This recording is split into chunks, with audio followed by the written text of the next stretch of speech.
오늘 우리에게 주신 하나님의 말씀은 이사야 7장 10절로 14절 말씀입니다. 구약성경 이사야 7장 10절 말씀은 975쪽에 있습니다. 이사야 7장 10절로 14절 말씀 제가 봉독하겠습니다. 여호와께서 또 아하스에게 말씀하여 이르시되 너는 내 하나님 여호와께 한 징조를 구하되 깊은 데에서든지 높은 데에서든지 구하라 하시니 아하스가 이르되 나는 구하지 아니하겠나이다. 나는 여호와를 시험하지 아니하겠나이다 한지라. 이사야가 이르되 다윗의 집이여 원하건대 들을지어다. 너희가 사람을 괴롭히고자 그것을 작은 일로 여겨 또 나의 하나님을 괴롭히려 하느냐. 그러므로 주께서 친히 징조를 너희에게 주실 것이라. 보라, 처녀가 잉태하여 아들을 낳을 것이요 그의 이름을 임마누엘이라 하리라. 아멘.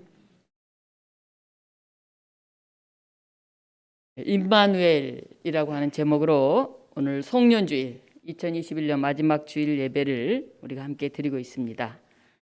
오늘 오전 날씨가 영하 15도를 오르내리는 굉장히 추운 그런 날씨입니다. 어제 그제 이틀간 강원도 영동 지역에 너무 많이 눈이 내려서 정전이 되고 차량이 고립되는 그런 일들이 발생했습니다. 눈이 한 30-40cm 정도 이렇게 쌓이니까 또 습하잖아요.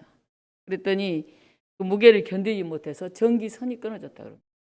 이 추위에 정전이 됐으니 어떻게 지냈을까요?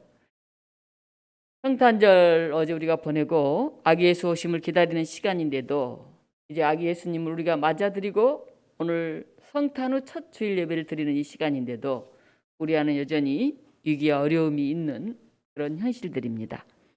이에 한 해의 마지막 주일 예배를 드리면서 임마누엘이라고 하는 소망의 말씀을 전합니다. 여러분, 임마누엘 무슨 뜻인지 다 아시죠? 네, 하나님이 우리와 함께 계신다, 그런 뜻입니다.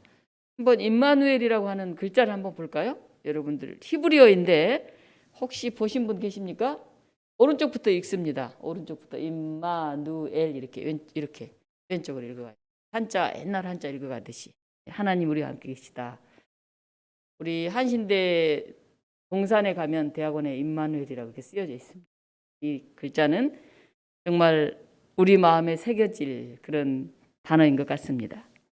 마리아가 예수님을 잉태했을 때 주어진 말씀으로 우리는 알고 있습니다. 그런데 이 예언은 BC 8세기 남유다의 아하스 왕에게 이사야 선지자를 통해서 주어진 그런 예언입니다. 아주 옛날에 아하스 왕에게 임마누엘 이런 말씀이 주어졌다 하는 것입니다.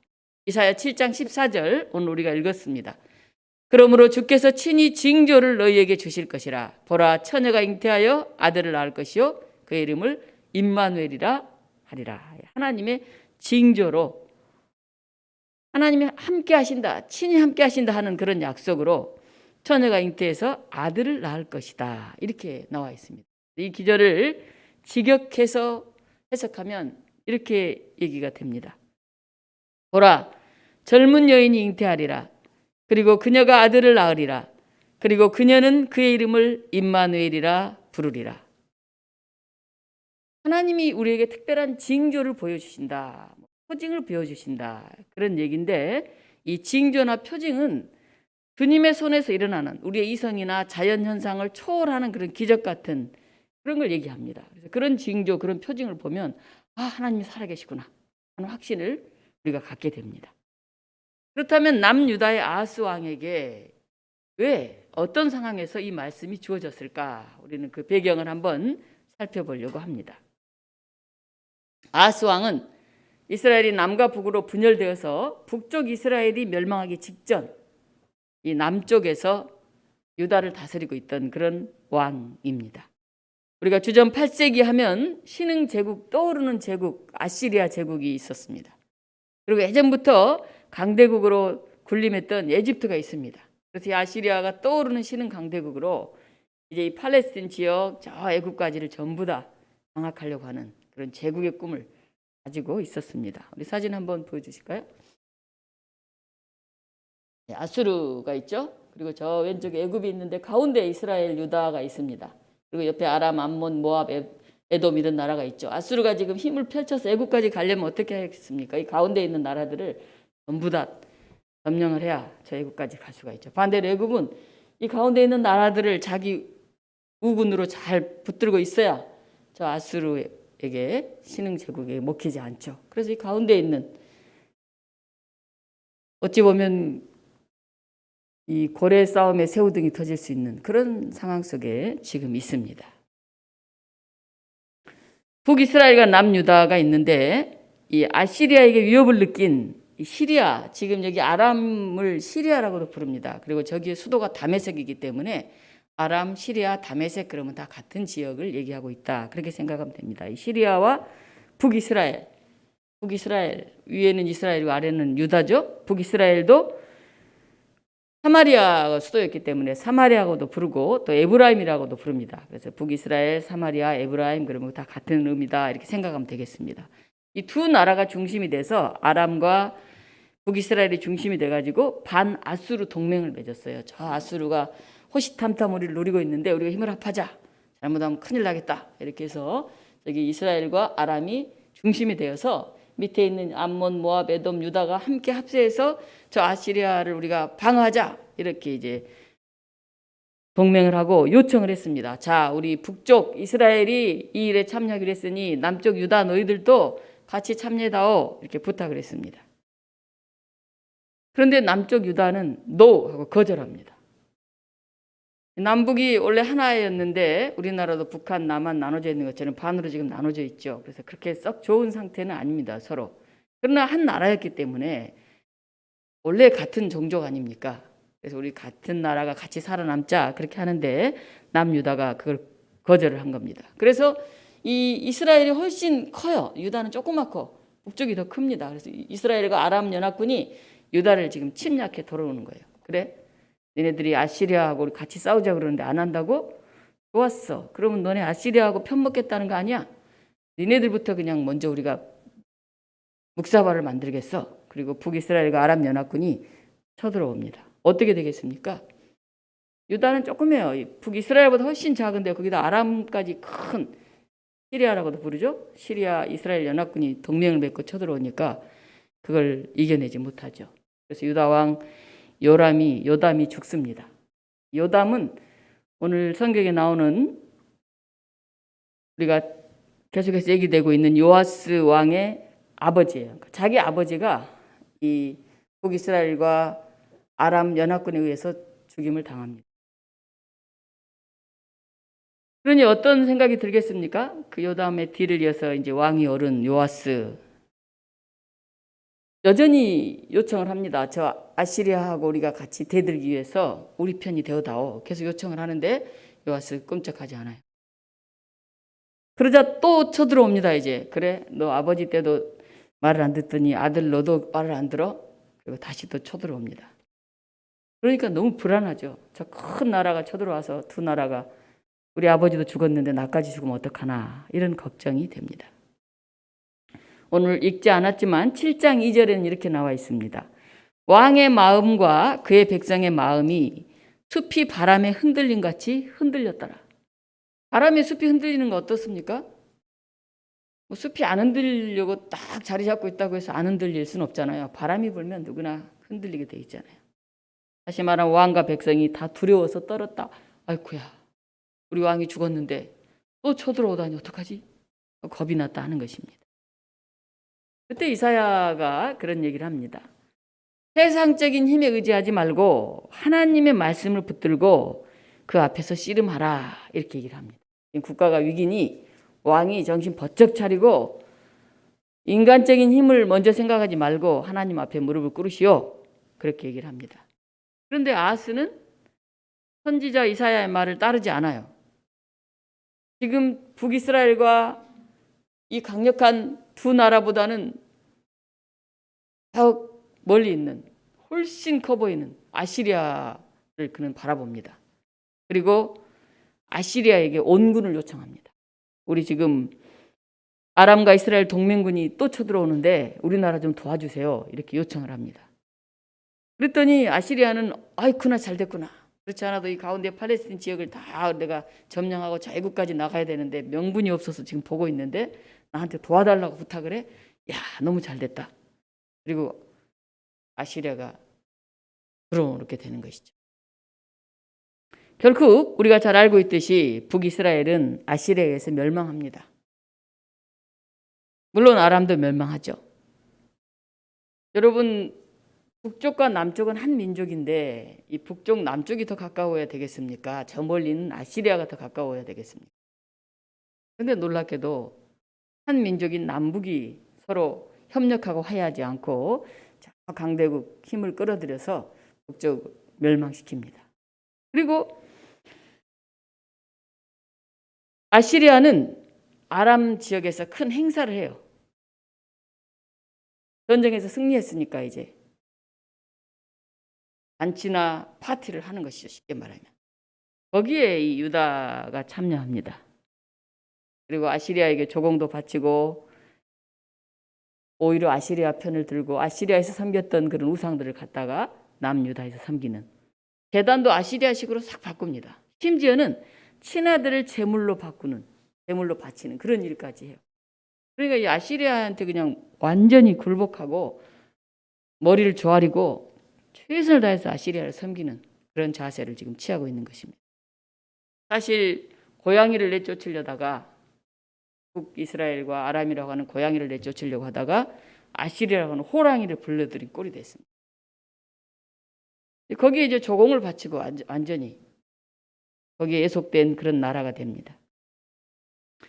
이사야가 보니까 남유다는 점점 위기 가운데 처하고 왕은 갈피를 잡지 못하고 어찌할 바를 모르고 있습니다. 여러 번 얘기를 했었죠. 이사야가 하나님을 의지하고 세상 나라를 의지하지 마십시오. 그런데 이 왕이 절대 그걸 듣지 않으니까 심지어는 이렇게 말합니다. 그렇게 믿음이 부족하면 하나님께 표징을 좀 달라고 그러십시오. 신이 안 서면 하나님 무슨 표시라도 좀 보여주세요. 그래야 제가 보고 믿을 거 아니겠어요. 그렇게라도 기도하라고. 근데 거기에도 응답하지 않습니다. 그래서 어쩔 수 없이 이사야 선지자가 직접 하나님의 표징을 대신 이야기합니다. 그게 바로 오늘 임마누엘이라고 하는 이 예언입니다. 왕의 면전에서 하나님께서 직접 보여주시는 그런 임마누엘이라는 예언을 선포합니다. 하나님께서 다윗 왕조에게 약속하신 그 약속 때문에 저 아람 이스라엘 동맹은 성공하지 못했고 또 저 아시리아가 영원한 것이 아니다 하는 것을 지금 보여주는 것입니다. 오늘 우리가 읽었던 주께서 친히 징조를 너에게 보여주실 것이라. 보라, 처녀가 잉태하여 아들을 낳을 것이요 그의 이름을 임마누엘이라 하라. 이 말씀을 이사야가 직권으로 전해준 것입니다. 여인이 잉태하여 낳은 아들, 하나님이 우리와 함께 계신다는 표징이 되는 아기가 누굴까요?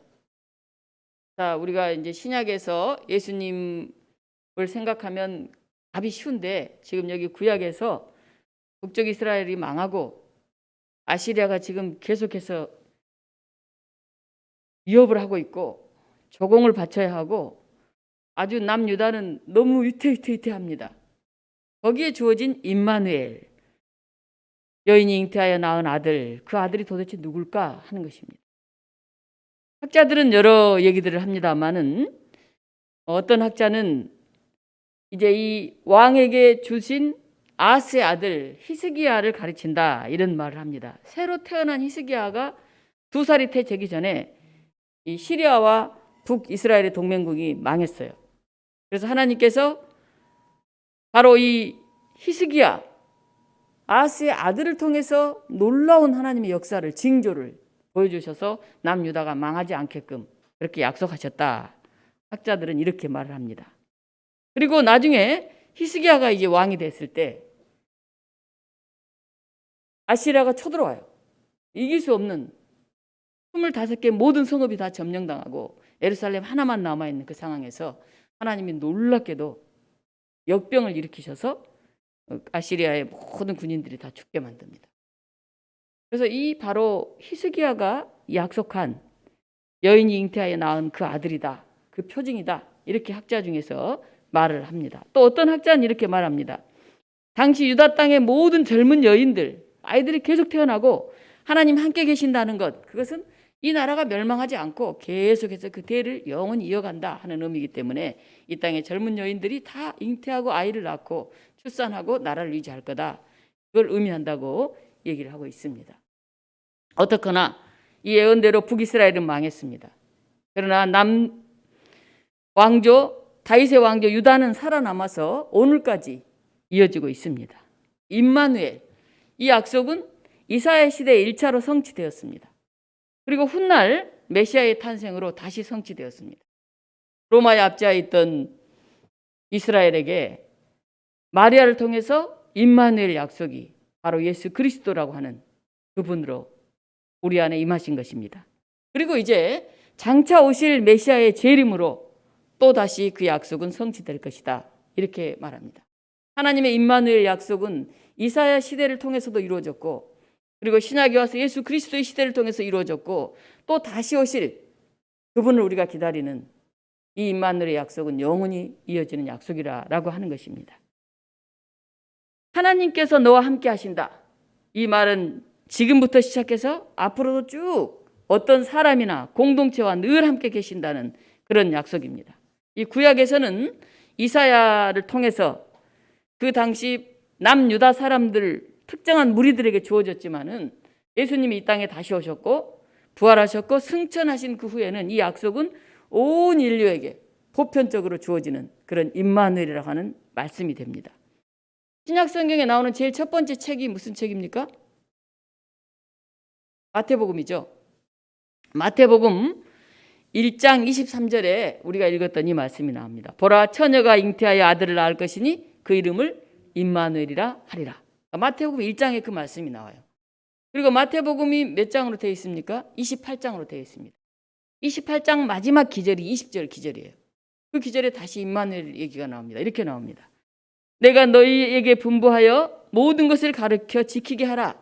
볼지어다 내가 세상 끝날까지 너희와 함께 있으리라. 이게 내가 너희와 함께 있으리라. 임마누엘이에요. 하나님 우리와 함께 계신다. 그래서 신약 성경 첫 번째 책인 마태복음은 1장부터 예수 그리스도가 임마누엘로 우리 안에 오셨다. 그리고 마지막 28장에 그 예수님께서 세상 끝날까지 우리와 함께 계실 거다. 그래서 임마누엘로 시작해서 임마누엘로 마무리하고 있습니다. 엄청난 사건이죠. 임마누엘이라고 하는 것은. 각 시대에 주어진 이 임마누엘이라고 하는 약속은 우리에게 용기와 자신감을 불어넣는 그런 말씀입니다. 동시에 하나님의 위대한 사역의 한 부분을 당신이 담당할 사람입니다 하는 그런 자부심을 주는 말씀입니다. 우리가 잘 알고 있는 모세 이야기가 있습니다. 도망자 신세가 되어서 광야에서 40년 동안 양을 치면서 보내죠. 그런데 어느 날 그 모세에게 하나님이 나타나십니다. 그래서 이런 말씀을 하세요. 이스라엘 민족을 애굽에서 구해라. 그래서 약속의 땅 가나안으로 인도하라. 그런 말씀을 합니다. 모세는 자기 나이가 이제 80인데 40년 동안 들에서 양만 쳤는데 이제 무슨 내가 다시 애굽으로 가서 이스라엘 백성을 구해낸다면 말도 안 된다 이렇게 생각을 했습니다. 그래서 이렇게 말합니다. 내가 누군데 바로에게 가며 이스라엘 자손을 이집트에서 인도하여 내리니까 하나님 내 이제 80이에요 나이가. 제가 40년 동안 양만 쳤어요. 그 사람도 저를 다 잊어버렸을 거예요. 제 능력도 없어요. 이런 사람인데 제가 어떻게 이스라엘 자손을 구해내릴까? 거기에 대한 하나님의 답변이 놀랍게도 이런 말씀입니다. 내가 반드시 너와 함께 있으리라. 무슨 뜻입니까? 임마누엘입니다. 히에크, 임마크, 히브리어로 쓰여졌지만은 이 말이 바로 임마누엘 이런 뜻이에요. 자신이 연약함으로 하나님의 소명을 감당하지 못하겠다고 모세가 말하는데 하나님이 그렇게 말씀하시고 내가 반드시 너와 함께 있으리라 그렇게 말씀하십니다. 그러자 모세가 또 말합니다. 하나님 저요 말을 잘 못해요. 손이 참 약해요. 근데 제가 그 왕에게 가서 어떻게 하나님에 대해서 저 말이 어눌해서 하고 싶어도 저 못합니다. 또 그렇게 말합니다. 그러자 하나님이 또 거듭 말씀하시는데 또 이렇게 말씀하십니다. 이제 가라. 내가 내 입과 함께 있어서 할 말을 가르치리라. 하나님은 모세를 불러내실 때 두 번이나 내가 너와 함께 하겠다.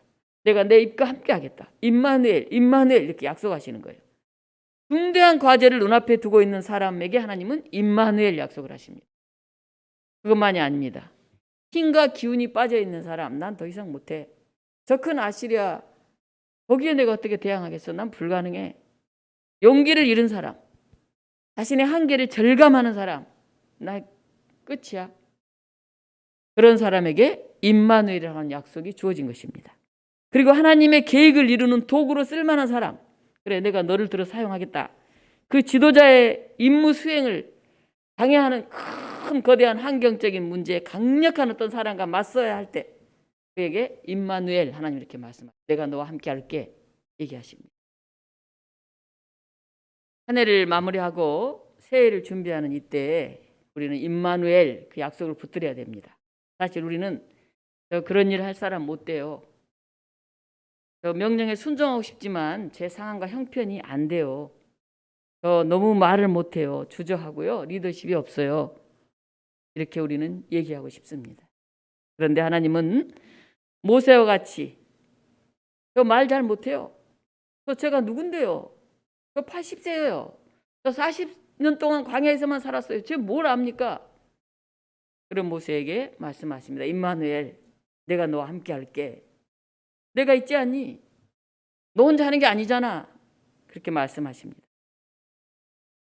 성탄에 전해진 임마누엘 소식은 우리가 이 세상을 떠나서 특별한 현실 속에서, 신비 속에서 하나님을 만난다는 그런 생각을 뛰어넘게 하십니다. 내가 죽고 나면 나중에 언젠가 그렇게 얘기하지 않으세요. 바로 말 못하는 너 안에, 능력이 없다고 하는 이 순간에 내가 함께 할게. 하나님 그렇게 말씀하십니다.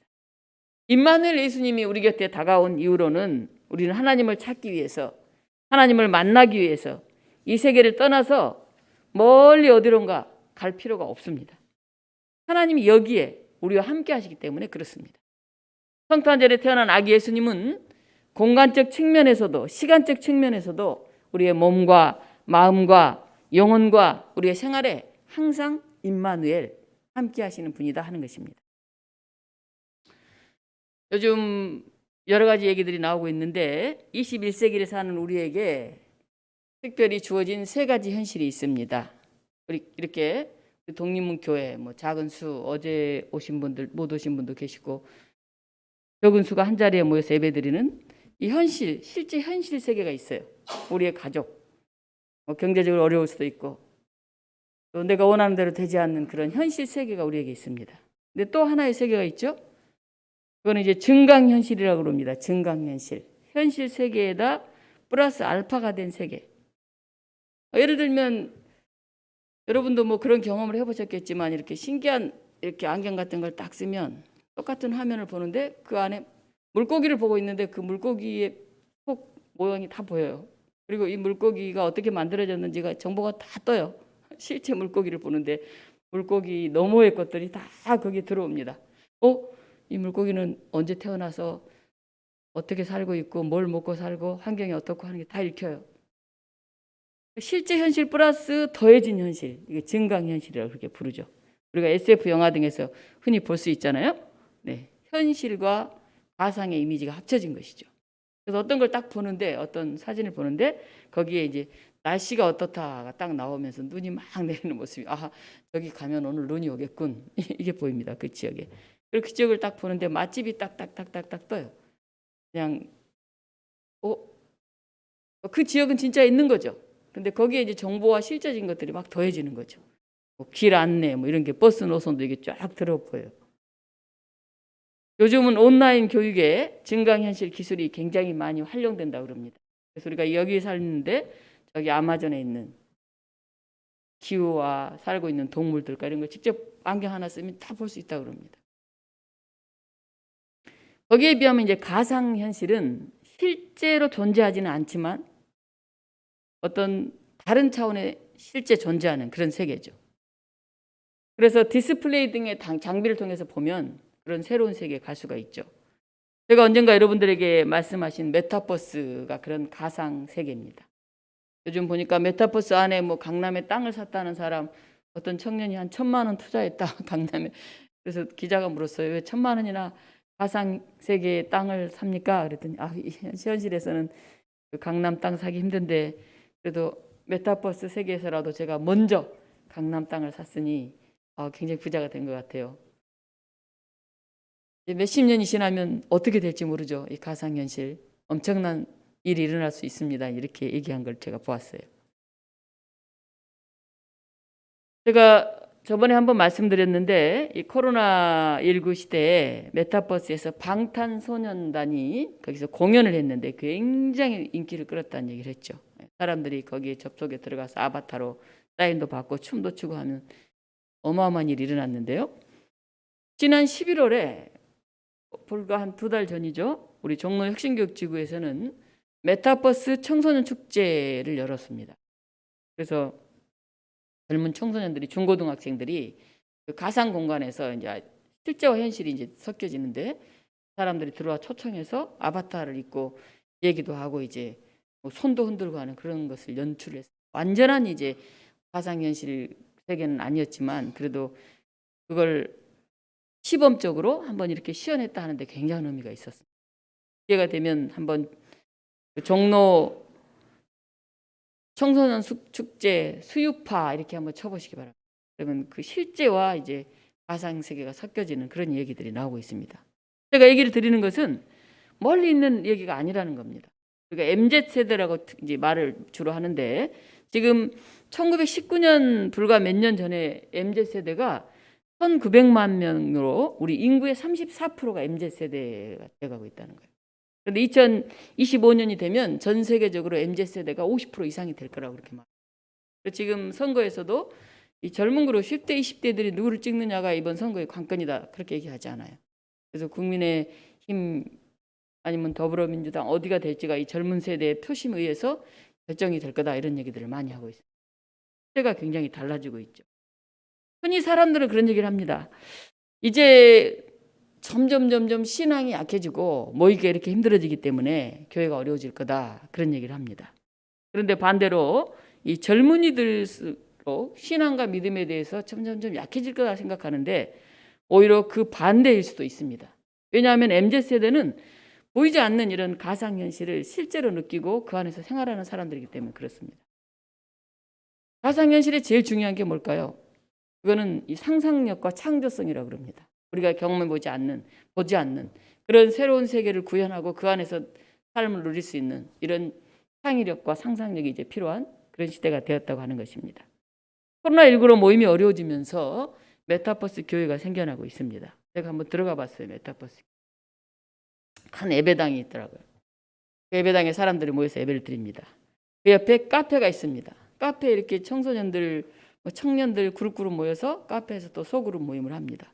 그리고 테라스가 있어요. 테라스에는 사람들이 차를 마시면서 뭐 이렇게 얘기도 하면서 아바타를 통해서 참가하는 그런 모습을 봤어요.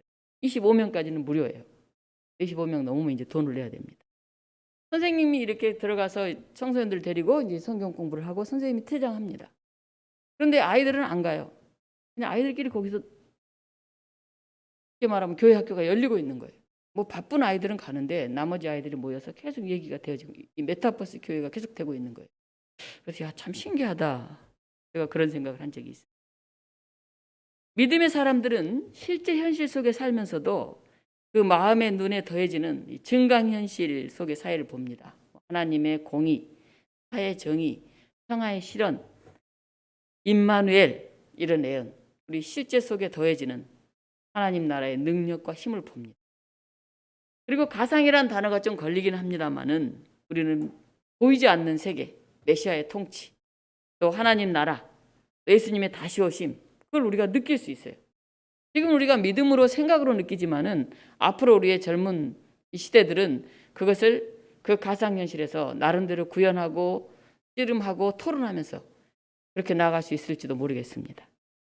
실제 눈앞에 보이는 교회 공동체와 성도들 그리고 우리와 함께 계시기에 임마누엘 하나님의 체험 그리고 언젠가는 얼굴과 얼굴을 맞대고 볼 하나님 나라에서 예수님과의 만남 이런 것들이 정말 다양한 차원으로 이제 미래의 세계 우리에게 열릴 거다 그런 생각을 하게 됩니다. 2021년 마지막 주일 예배를 드립니다. 그리고 우리는 우리의 현실을 돌아봅니다. 우리 못해요. 능력이 없어요. 힘이 없어요. 수가 없어요. 자원이 없어요. 할 수 있는 일이 없죠. 그리고 저 큰 아시리아를 어떻게 당해요? 못해요. 불가능합니다.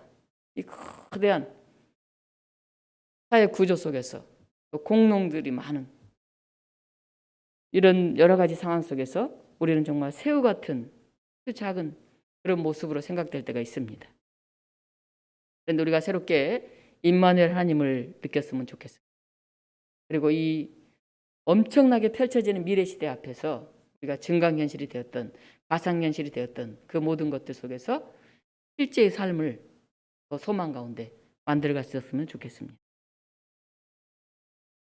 2021년 저와 여러분들 가운데 임재하시는 임마누엘 하나님을 고백하고 경험하고 세임 얻어 다시 일어서는 그런 독립문 교우들이 되시기를 간절히 축원합니다. 기도하겠습니다. 사랑의 하나님, 우리가 감당할 수 없을 때, 어떻게 할지 모를 때, 그리고 좌절되고 낙심될 때, 우리가 너무 큰 사명을 받을 때 우리는 임마누엘 하나님 그 고백으로만이 그 일을 감당할 수 있습니다. 하나님, 2021년 마지막 예배를 드립니다. 올 한 해도 코로나19로 굉장히 어려운 한 해를 보냈습니다. 그럼에도 불구하고 오늘 우리를 이 자리에 세워주시고 우리가 임마누엘 하나님을 고백할 수 있게 하신 것을 감사드립니다. 연약한 우리를 통해서 역사하시고 우리의 현실 넘어 더해지는 하나님 나라의 놀라움이 우리 삶에 늘 임하게 하여 주시옵소서. 예수 그리스도 이름으로 기도하옵나이다. 아멘.